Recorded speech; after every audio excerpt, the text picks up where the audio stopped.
Saludos nuevamente, chicos y chicas, les habla el profesor Edebaldo. Y bueno, vamos a continuar con el tema de transistores, BJT, transistores de unión bipolar.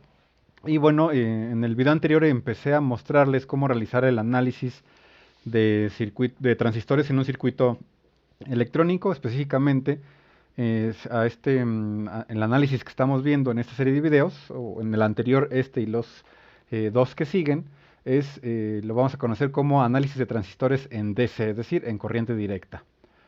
Bueno, en el video anterior les mostré el análisis del circuito de polarización fija, y en este les voy a explicar cómo analizar un circuito de polarización con realimentación del emisor. Es muy sencillo el análisis, igual que el anterior, ¿sale?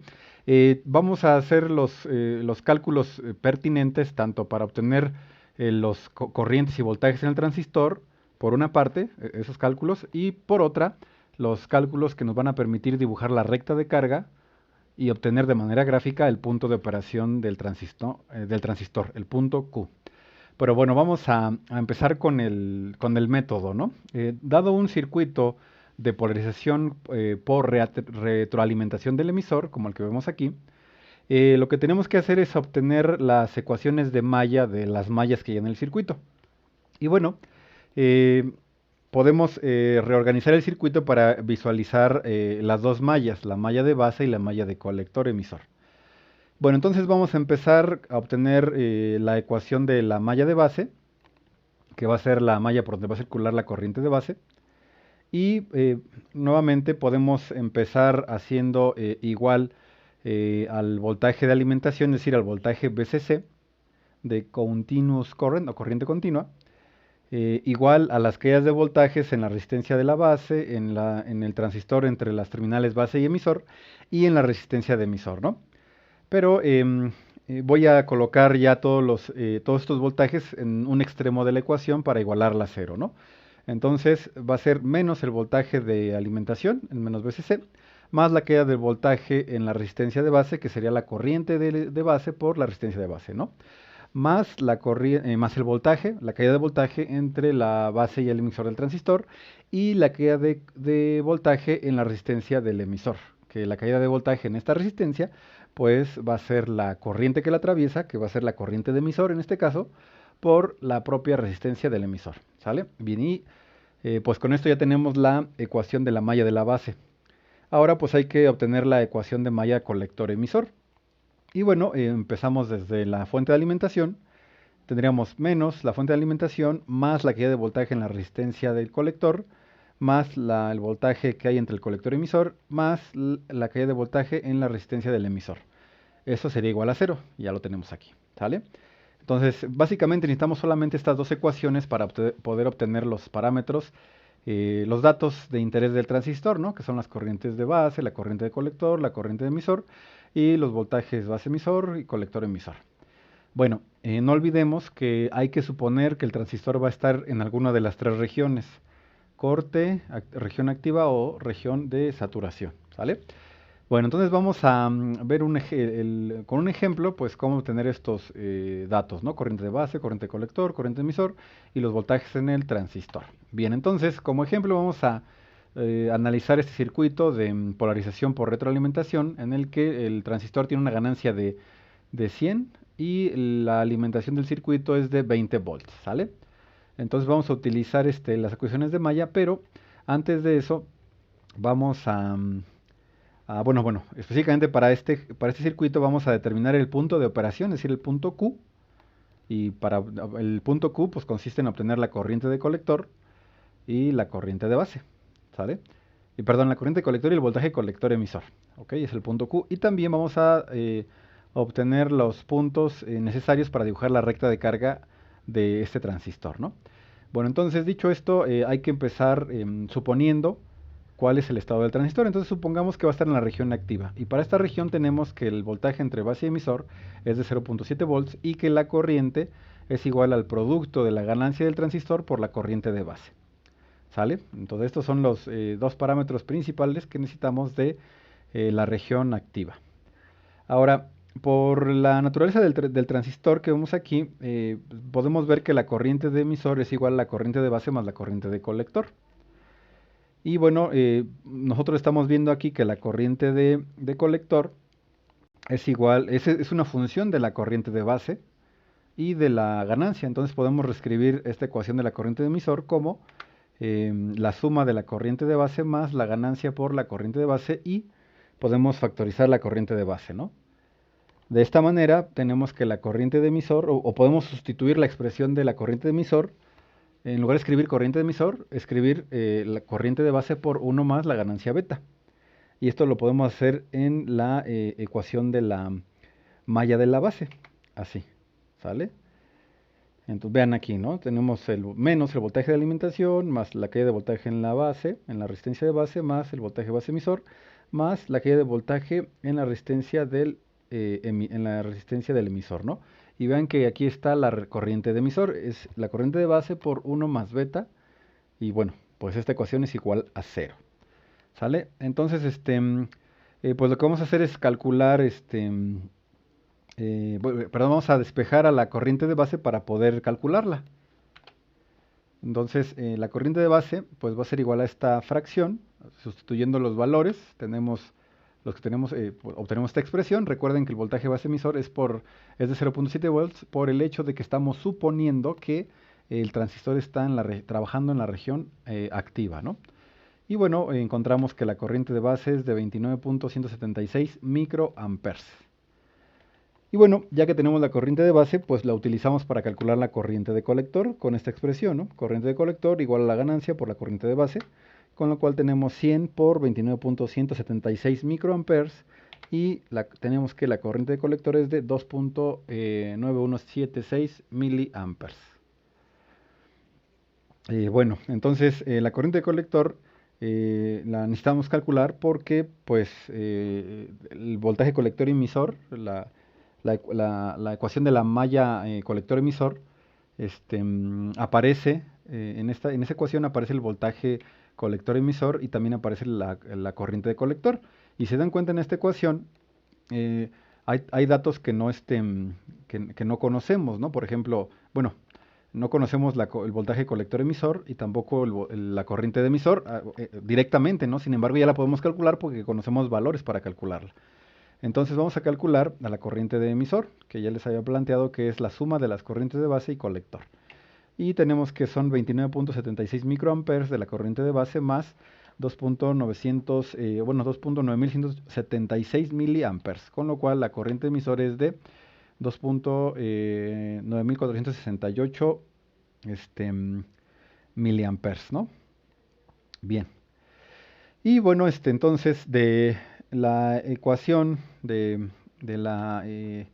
la malla colector emisor podemos despejar al voltaje colector emisor, que está aquí, ¿no? Voltaje colector emisor es igual al voltaje de la alimentación menos la caída de voltaje en la resistencia de colector menos la caída de voltaje en la resistencia del emisor.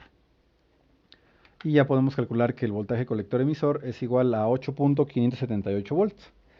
Bien, este valor del voltaje colector emisor podemos ver que se encuentra dentro del margen de valores esperados para un transistor que se encuentra en la región activa, es decir, entre 0 volts, mayor a 0 volts y menor que el voltaje de alimentación, ¿no? Y recordamos que el circuito se alimenta con 20 volts.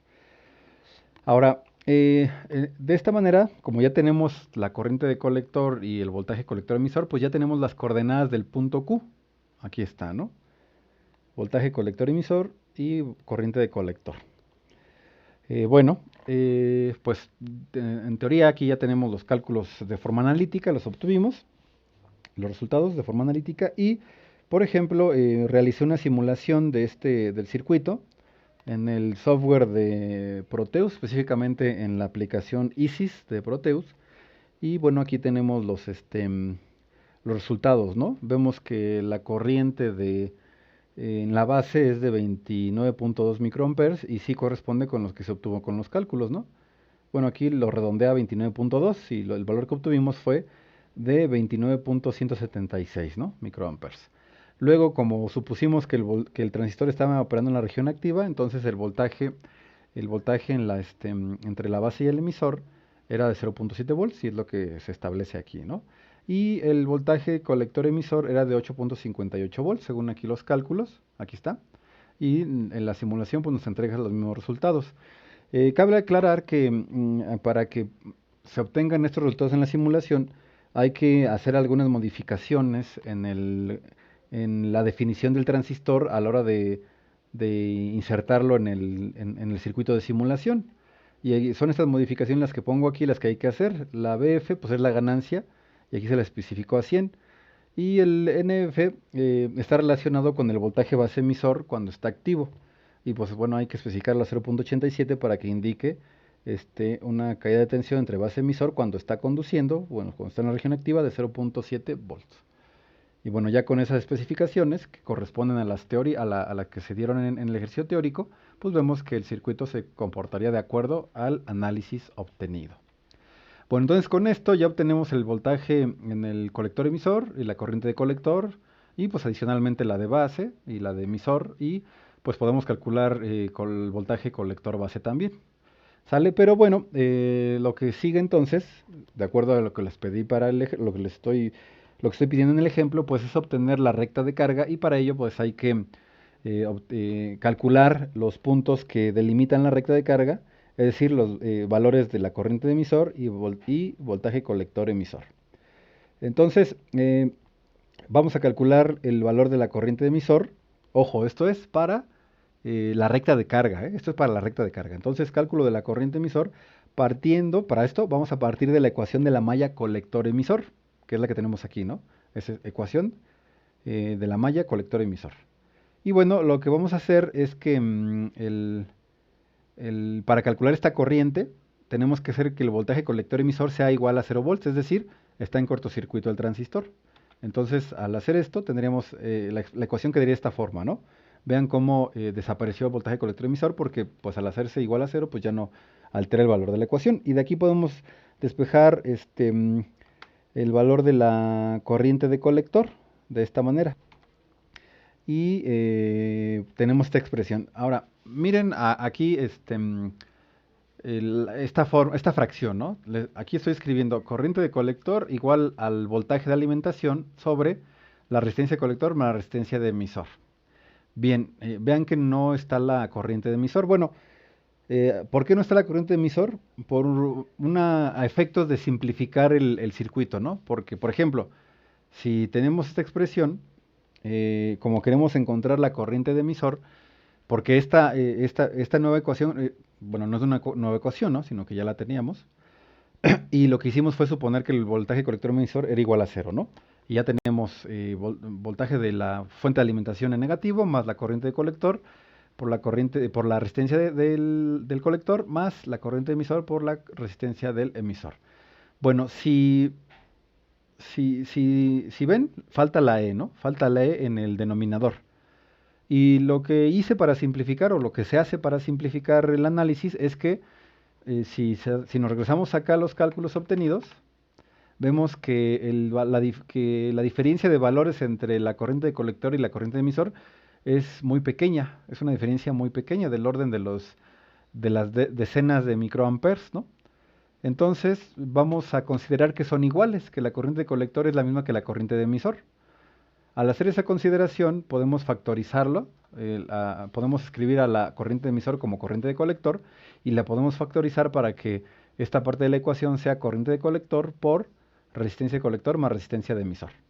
Y de esta manera obtendríamos esta ecuación. Ahora, el resultado que obtenemos pues no va a ser así exacto, pero va a ser muy aproximado. Y tendríamos como corriente de colector 5.128 miliamperes, que bueno, esa sería la corriente de emisor que estábamos buscando, ¿no?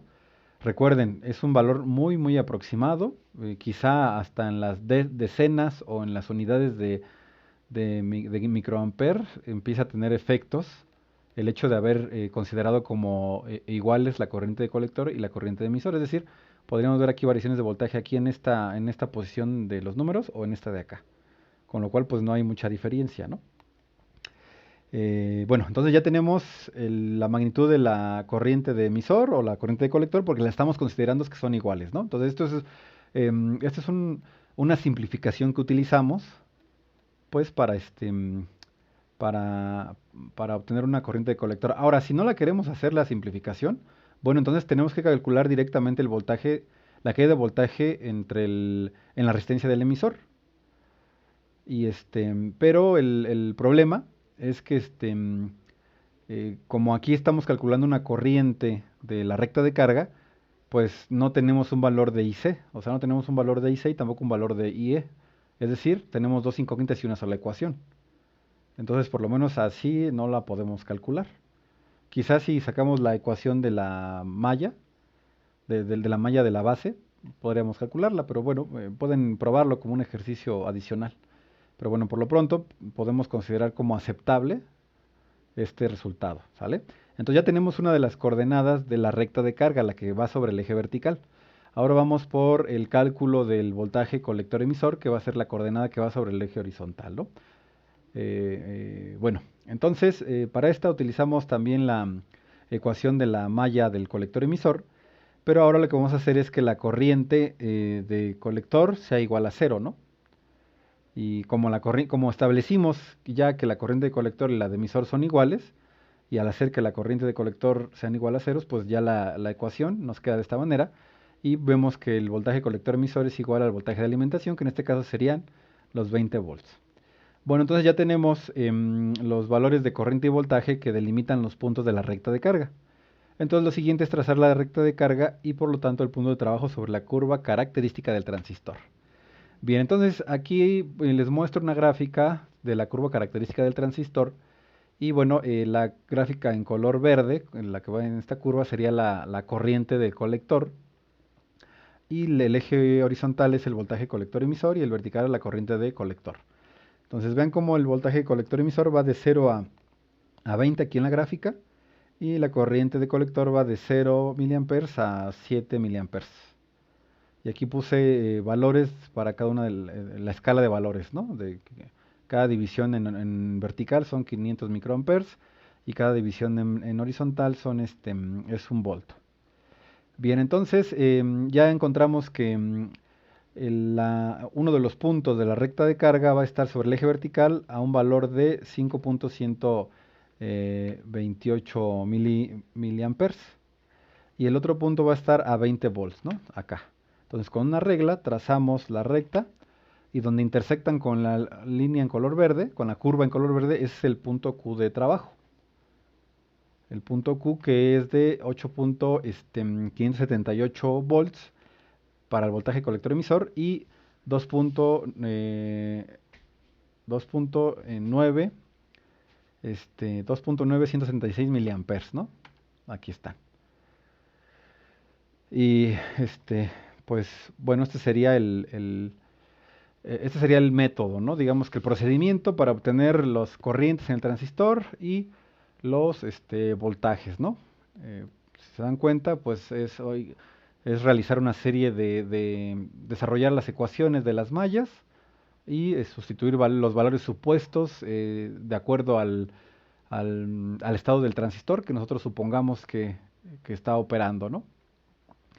Y pues nada, este sería el procedimiento para analizar ahora los circuitos de polarización por retroalimentación del emisor. ¿Ok? Bueno, si tienen alguna duda, alguna observación o encuentran alguna información adicional interesante sobre este circuito y el método para obtener estos datos, bueno, por favor lo comparten en clase y lo platicamos ahí en clase para pues enriquecer a la misma, ¿no? Entonces, por lo pronto me despido y nos vemos en clase y nos escuchamos en el siguiente video. Hasta pronto, bye.